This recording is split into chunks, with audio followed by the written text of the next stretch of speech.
भाग एक। नन्ही परी का जन्म बहुत समय पहले की बात है। एक जादुई जंगल था जिसका नाम था चांदवन। यह जंगल फूलों की खुशबू से महकता रहता था और वहां जादुई जीव जंतु रहते थे। चांदवन में एक सुंदर सी नन्ही परी का जन्म हुआ। उसका नाम रखा गया चांदनी। उसके पंख चांदी जैसे चमकते थे और जब वो उड़ती तो हवा में हल्की सी रोशनी बिखरती। चांदनी बचपन से ही बहुत जिज्ञासु और निडर थी। वह रोज नए नए कोनों में उड़कर कुछ नया सीखती। उसकी सबसे अच्छी दोस्त एक नटखट तितली थी जिसका नाम था फुल्लो। भाग दो। एक अनोखा सपना। एक रात चांदनी ने एक सपना देखा। सपने में एक बूढ़ा जादूगर उससे कह रहा था, चांदनी, चांदवन पर एक बहुत बड़ा खतरा मंडरा रहा है।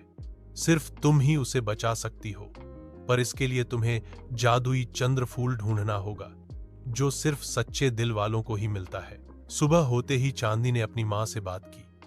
मां थोड़ी चिंतित हुई, लेकिन जानती थी कि उसकी बेटी निडर है। मां ने कहा, अगर तुम जा रही हो तो ये नीली चमकती बूंद साथ ले जाओ, ये तुम्हारी रक्षा करेगी।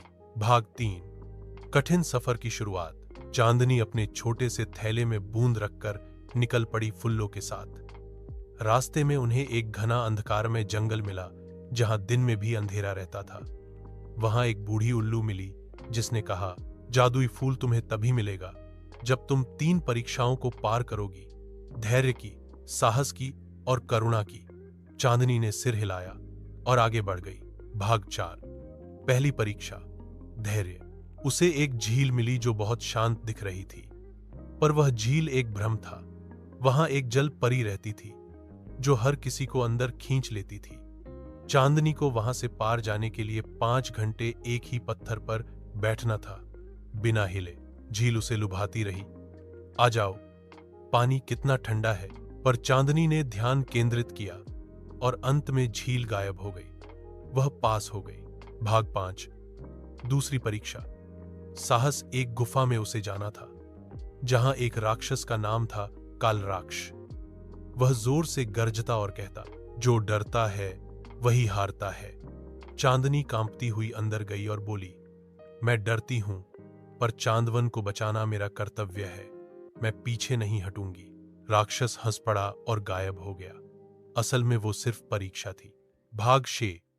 तीसरी परीक्षा, करुणा। अंतिम मोड़ पर उसे एक घायल लोमड़ी मिली। उसका पांव टूटा हुआ था, लेकिन चांदनी को समय की बहुत कमी थी।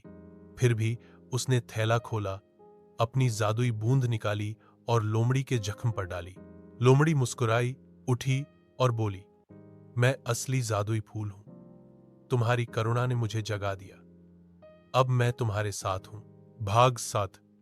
चांदवन की रक्षा। चांदनी ने जादुई फूल को वापस लाकर जंगल के केंद्र में लगाया। तुरंत आकाश से रोशनी बरसने लगी। अंधकार छूट गया और चांदवन फिर से हरा भरा हो गया। सभी परियां, जानवर और पक्षी चांदनी की जय जयकार करने लगे। उसे चांदवन की रक्षक की उपाधि दी गई। भाग 8। नई शुरुआत। अब चांदनी बड़ी हो चुकी थी। वो रोज नन्ही परियों को सिखाती कि सच्ची सुंदरता पंखों में नहीं, दिल की अच्छाई में होती है। और फुल्लो, वह आज भी उसके साथ उड़ती है, खिलखिलाती है। सीख। इस कहानी से हमें यह सीख मिलती है कि धैर्य, साहस और करुणा के साथ हम कोई भी मुश्किल जीत सकते हैं।